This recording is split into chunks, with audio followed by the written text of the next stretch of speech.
Hey guys, this is Manish and you are watching my channel pharma bullet. तो दोस्तों, आज के इस वीडियो में हम फार्मास्यूटिकल जूरिस्प्रूडेंस के कुछ इंपॉर्टेंट क्वेश्चंस डिस्कस करने वाले हैं। एग्जाम स्पेसिफिक क्वेश्चंस मैंने यहाँ पे रखे हैं जो आपके एग्जामिनेशन पॉइंट ऑफ व्यू से मोस्ट इंपॉर्टेंट होने वाले हैं। तो स्टार्ट करते हैं। Good laboratory practices and requirements of premises and equipment is specified in schedule M, schedule N, schedule L1, schedule M1। Good laboratory practices and requirements of premises and equipment is specified in। तो GLP के लिए होता है schedule L1, option C will be your correct answer. And schedule M होता है GMP के लिए, good manufacturing practices के लिए होता है schedule M, and good laboratory practices के लिए होता है शेड्यूल L1। शेड्यूल M में होता है पार्ट 1 एंड पार्ट 2। पार्ट 1 होता है good manufacturing practices for premises and materials के लिए, एंड पार्ट 2 होता है requirements of plant and equipments के लिए। ठीक है। शेड्यूल N में क्या आता है? तो list of minimum equipment for efficient running of pharmacy. Schedule M1 तो ये होता है मैन्युफैक्चरिंग ऑफ होम्योपैथिक मेडिसिन के लिए। ठीक है। Next question, which of the following is a schedule X drug? Thalidomide, amoxicillin, ketamine, ibuprofen. कौन सा आता है शेड्यूल X में? तो शेड्यूल X होता है नार्कोटिक एंड साइकोट्रोपिक सब्सटेंसेस के लिए, NDPS के लिए होता है शेड्यूल X। शेड्यूल X में आते हैं एम्फेटामाइन, डेक्सएम्फेटामाइन, देन बारबिटल, पेंटोबारबिटल, सेकोबारबिटल, और क्या आता है? केटामाइन आता है, मिथाइलफेनिडेट आता है, फेनसाइक्लिडिन आता है। ये सभी ड्रग्स आते हैं शेड्यूल X में। सो ऑप्शन सी हो जाएगा आपका करेक्ट आंसर। ये केटामाइन होता है जनरल एनास्थेटिक, साइकोट्रोपिक सब्सटेंस होता है केटामाइन। पैरेंट्रल जनरल एनास्थेटिक होता है केटामाइन। स्लो एक्टिंग होता है कि फास्ट एक्टिंग होता है? तो ये होता है slow acting IV general anaesthetic. क्या प्रोड्यूस कराता है ये? तो ये प्रोड्यूस कराता है dissociative anaesthesia. Then hallucinations cause कराता है क्या केटामाइन? तो yes, hallucinations are also caused by ketamine. Then किस में यूज करते हैं इसका? तो बर्न ड्रेसिंग में, देन एस्थमा पेशेंट के शॉर्ट ऑपरेशंस में, right. Then hyperactive airways में भी यूजफुल एनास्थेटिक एजेंट होता है केटामाइन। देन अभी आप मुझे बताएंगे which general anaesthetic selectively inhibits excitatory NMDA receptors? तो ये भी होता है केटामाइन। थैलिडोमाइड के बारे में बताइए जल्दी से, कौन से शेड्यूल में आता है ये बताइए सबसे पहले। तो ये आता है शेड्यूल H में। कौन सा टेरेटोजेनिक इफेक्ट कॉज कराता है ये? थैलिडोमाइड। तो ये कॉज कराता है फोकोमेलिया। क्या होता है फोकोमेलिया? तो इसमें होते हैं seal like limbs. Most repeatedly asked question है ये, टेरेटोजेनिक इफेक्ट पे थैलिडोमाइड कॉज कराता है फोकोमेलिया। देन टेरेटोजेनिक इफेक्ट क्या होता है? तो ability of a drug to cause fetal deformities होता है teratogenic effect. And thalidomide when taken by pregnant woman is found to be the cause of deform children. Amoxicillin कौन से schedule में आता है? तो शेड्यूल P में आता है एमोक्सिसिलिन। शेड्यूल P होता है लाइफ पीरियड ऑफ ड्रग्स के लिए। आइबुप्रोफेन शेड्यूल H में आता है। प्रोपियोनिक एसिड डेरिवेटिव होता है ibuprofen. Non steroidal anti inflammatory drug के प्रोपियोनिक एसिड डेरिवेटिव क्लास में आता है आइबुप्रोफेन। एंड शेड्यूल H क्या होता है? तो लिस्ट ऑफ प्रिस्क्रिप्शन ड्रग्स के लिए होता है schedule H। Schedule H drug के ऊपर कौन सी वार्निंग होती है? क्या होती है शेड्यूल H ड्रग वार्निंग? तो drugs not to be sold by retail without the prescription of registered medical practitioner. ठीक है। Next question, a new schedule was recently introduced in the drugs and cosmetics rules for listing carbapenems, class 3, class 4 generation antibiotics. Which one is it? Schedule P1, schedule H1, schedule X और schedule R। कौन सा schedule होता है carbapenems, class 3 and class 4 generation antibiotics के लिए?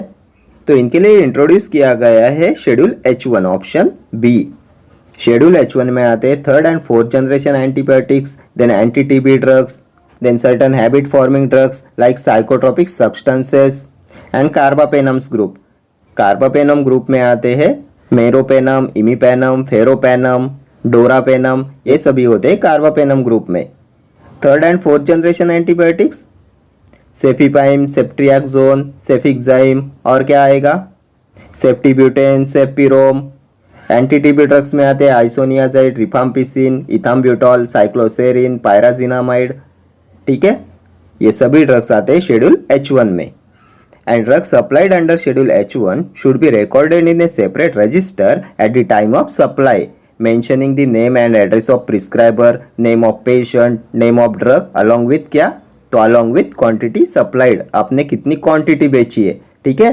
And this register has to be maintain up to 3 years and should be open for inspection, ठीक है। अभी आप मुझे बताएंगे H1 ड्रग वार्निंग, क्या वार्निंग लिखी हुई रहती है शेड्यूल H1 ड्रग के लेबल पे, तो ये होती है it is dangerous to take this preparation except in accordance with medical advice and not to be sold by retail without the prescription of registered medical practitioner, ठीक है।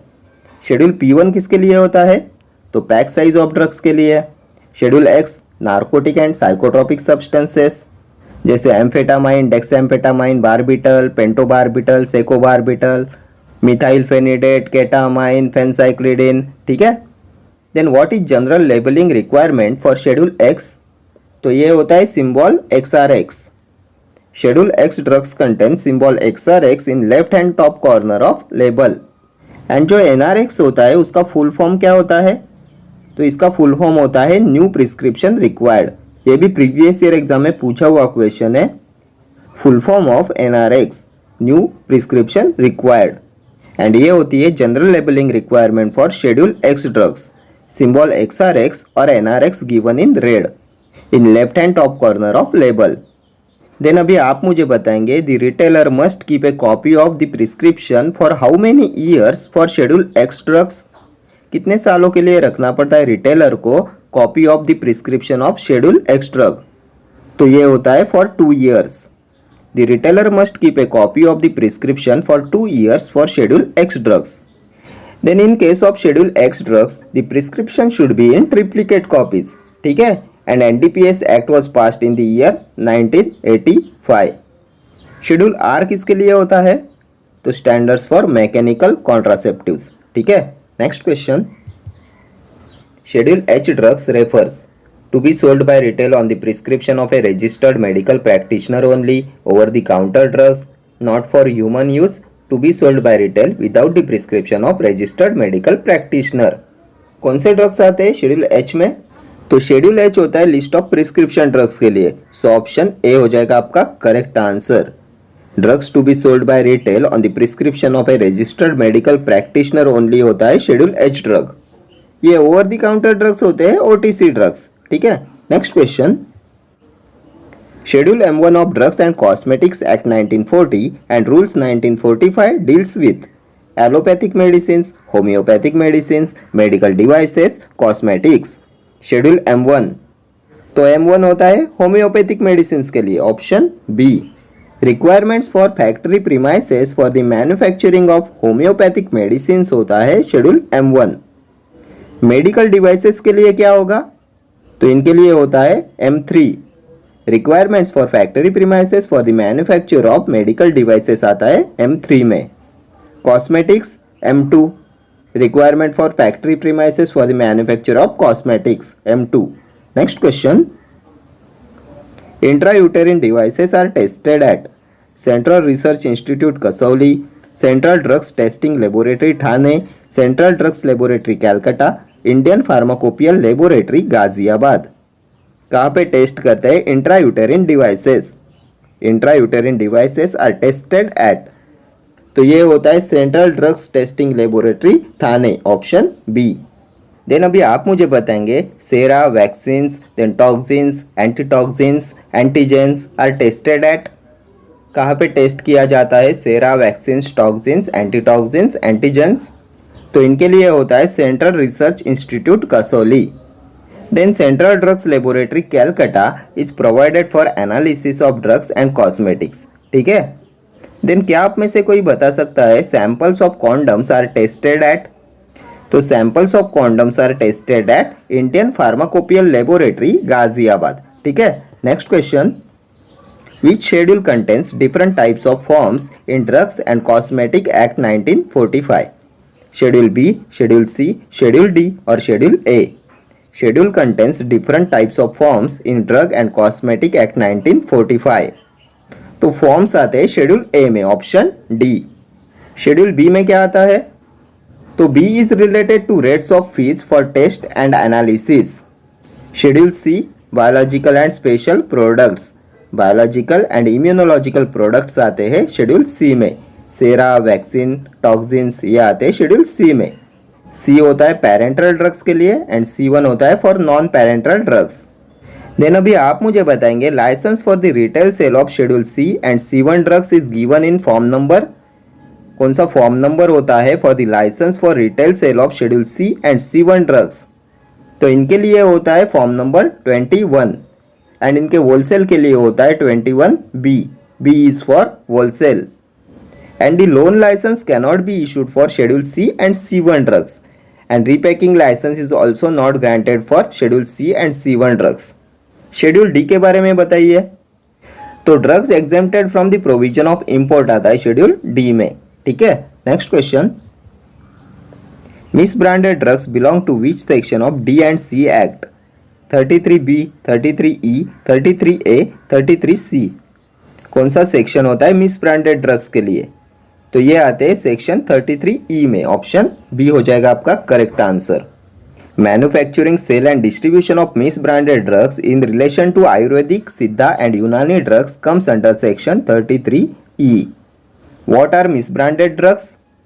तो misbranded drug होता है if it is not labelled in the prescribed manner and misbranded drugs are prohibited to be imported, ठीक है। 33C क्या है? तो आयुर्वेदिक, सिद्धा एंड यूनानी ड्रग्स के ड्रग्स टेक्निकल एडवाइजरी बोर्ड के लिए होता है 33C, ठीक है। Next question, if a drug contains any harmful or toxic substance which may render it injurious to health, it is called adulterated drugs, spurious drug, misbranded drug, not of standard quality drug. If a drug contains any harmful or toxic substance which may render it injurious to health, तो इसे बोलते हैं adulterated drugs, option A.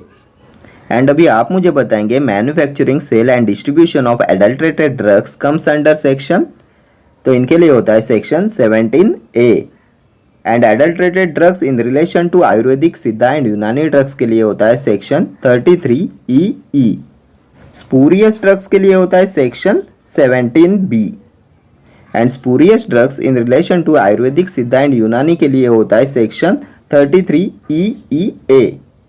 Then manufacturing, sale and distribution of misbranded drugs comes under section. तो misbranded drugs comes under section 17। Then misbranded drug related to Ayurvedic, Siddha and यूनानी section 33E, ठीक है। ये सभी सेक्शंस आपके एग्जामिनेशन पॉइंट ऑफ व्यू से most important है। Next question, under the Drugs and Cosmetic Act, the rules are divided into how many parts? 16, 12, 24, 18. Under the Drugs and Cosmetic Act, the rules are divided into how many parts? तो ये होता है 18 parts, option D. And Drug and Cosmetic Act was passed in the year 1940. 10th of April 1940 को पास हुआ था D&C Act and इसके rules आए थे 1945 में, ठीक है। And D&C Act has been divided into 18 parts. Next question, which form is given by licensing authority for the certificate of GMP of ASU drugs, Ayurvedic, Siddha and Unani drugs? Form 26E1, Form 26B, Form 26C, Form 24D. Certificate of Good Manufacturing Practices of Ayurvedic, Siddha and Unani drugs. तो इनके लिए होता है form 26E1, option A will be your correct answer. Certificate of good manufacturing practices to manufacture of Ayurvedic, Siddha and Unani drugs के लिए होता है 26E1 and ये GMP गुड मैन्युफैक्चरिंग प्रैक्टिसेस आता है शेड्यूल M में। देन अभी आप मुझे बताएंगे which form is given for certificate of renewal of licence to repack of drug other than schedule C, C1 but not X। Certificate of renewal of license to repack of drug other than schedule C and C1, तो इनके लिए होता है form 26B, renewal of license to repack of drug other than schedule C, C1 but not X। 26C किसके लिए होता है? तो certificate of renewal of licence to manufacture of homoeopathic medicines, renewal of licence to manufacture of homoeopathic medicines 26C। 24D, तो ये होता है certificate of renewal of licence to manufacture of Ayurvedic Siddha and Unani drugs. Renewal of licence to manufacture Ayurvedic Siddha and Unani drugs 24D। ठीक है, next question, when was drugs and cosmetics act passed? 10th of April 1940, 7th March 1948, 9th September 1994, 10th of April 1919। तो अभी हमने discuss किया था 10th April 1940, option A. And इसके rules आए थे 1945 में। And DNC act was first amended in 1955। And अभी लेटेस्ट अमेंडमेंट कब हुआ है? तो ये हुआ है in 2016। And drug and cosmetic act has been divided into 18 parts. ठीक है, next question, the label of schedule X drugs contains symbol in left hand top corner is the XRX, NRX, RX, XX, RXR। Label of schedule X drugs contains symbol in left hand top corner. तो ये भी हमने previous question में discuss किया था। ये होता है XRX, option A will be your correct answer. And narcotic drugs के लिए होता है NRX, न्यू प्रिस्क्रिप्शन रिक्वायर्ड। ये शेड्यूल एक्स होता है narcotic drug and psychotropic substances के लिए। And in case of Schedule X drugs, the prescription should be in triplicate copies. And narcotic drugs must be kept in a double locked cabinet or cupboard. Then कितने साल को रखना पड़ता है retailer को copy of prescription of schedule X drugs? तो retailer must keep a copy of the prescription for 2 years for schedule X drugs. NDPS act कब बना था? 1985 में। देन अभी आप मुझे बताएंगे maximum members present in NDPS consultative committee. कितने मैक्सिमम मेंबर्स प्रेजेंट होते हैं NDPS कंसल्टेटिव कमेटी में? प्रीवियस ईयर क्वेश्चन है, तो ये होते हैं 20। What is RX? The meaning of Latin term RX। तो ये होता है यू टेक दो, take the following. Instruction to pharmacist होता है RX, ये होता है सुपरस्क्रिप्शन। ठीक है, next question, as per the Drugs and Cosmetics Act 1940, if a drug is not labeled in prescribed manner, it is a spurious drug, substandard drug, adulterated drug, misbranded drug. As per the Drugs and Cosmetics Act 1940, if a drug is not labeled in prescribed manner, तो इसे बोलते हैं misbranded drug। Option D will be your correct answer. What is adulterated drug? If a drug containing any filthy, putrid or decomposed substance. Spurious drug, if it is imported under a name which belong to another drug, or if it has been substituted wholly or in part by another drug or substance, ये होता है spurious drug।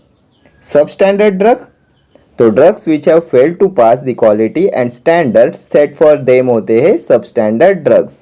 Next question, the Central Drugs Research Institute is situated at Kolkata, Kasauli, Izatnagar और Lucknow. Central drugs research institute कहाँ पे है? तो ये है लखनऊ में, option D. Kolkata, central drug laboratory is situated at Kolkata. And central drug laboratory is provided for the analysis of drugs and cosmetics. Kasauli में क्या है? Central research institute. Sera, vaccine, toxins, antitoxins, then antigens are tested at Kasauli. Izatnagar में क्या है? तो यहाँ पे है Indian veterinary research institute. And Sera, vaccines, toxoids, antigens for veterinary use are tested at veterinary research institute Izatnagar. ठीक है, next question, power of the inspectors appointed under the drugs and cosmetics act 1940 are mentioned under which of the following section of the act? 21, 22, 20 और 23। Powers of drug inspectors, तो drug inspector is appointed under section 21। Then drug inspector in relation to Ayurvedic Siddha and Unani drugs is appointed under section 33G। And power of inspectors आता है section 22 में, option B will be your correct answer. And अभी आप मुझे बताएंगे government analyst is appointed under section, तो ये होता है सेक्शन 20। सेक्शन 23, तो इसमें आता है inspection by drug inspector. Procedure for inspector comes under section 23। Then drug inspectors are appointed by central government and license required to open a new retail drugstore is issued by drug inspector, pharmacy inspector. And sample withdrawal from the premises is the function of drug inspector. ठीक है. Next question. Which schedule specifies the retailer to keep a copy of the prescription for 2 years while selling certain class of drugs? Schedule H, Schedule X, F or C? Schedule specifies the retailer to keep a copy of the prescription for 2 years while selling certain class of drugs. तो ये आता है schedule X में. Option B will be your correct answer. Schedule X होता है narcotic drug and psychotropic substances के लिए. And retailer must keep a copy of the prescription for 2 years for schedule X drug. Schedule H list of prescription drugs. Schedule F किसके लिए होता है? तो blood banks plasma comes under schedule F. Requirement for the functioning and operation of blood banks आता है schedule F में. Schedule C biological and special products. Schedule C होता है पैरेंटल ड्रग्स के लिए. सेरा वैक्सीन टॉक्सिन्स के लिए होता है schedule C and C1 is for non parental products. ठीक है. Next question. The latest amendment of Drugs and Cosmetics Act 1940 and Rules 1945 is up to 31st December 2005, 31st December 2017, 31st December 2015, 31st December 2016. Latest amendment of D&C Act 1940 and Rules 1945. तो ये भी हमने previous question में discuss किया था. D&C का first amendment हुआ था 1955 में and latest amendment 2016, 31st December 2016. Option D will be your correct answer. Next question. Which one of the following comes under the Schedule C of the Drugs and Cosmetics Act? OTC products, drugs from digitalis, biological products, surgical dressings. इनमें से क्या आता है schedule C में? तो बहुत बार हमने discuss किया है. शेड्यूल C एंड C1 होता है बायोलॉजिकल एंड स्पेशल प्रोडक्ट्स के लिए. Option C will be your correct answer. C में आते हैं parental products and C1 is for non parental medicines. ठीक है. ये डिजिटलिस आता है शेड्यूल C1 में. Okay friends, thank you for watching this video. See you in the next video. Till then, do like, share, comment and subscribe to my channel. Thank you.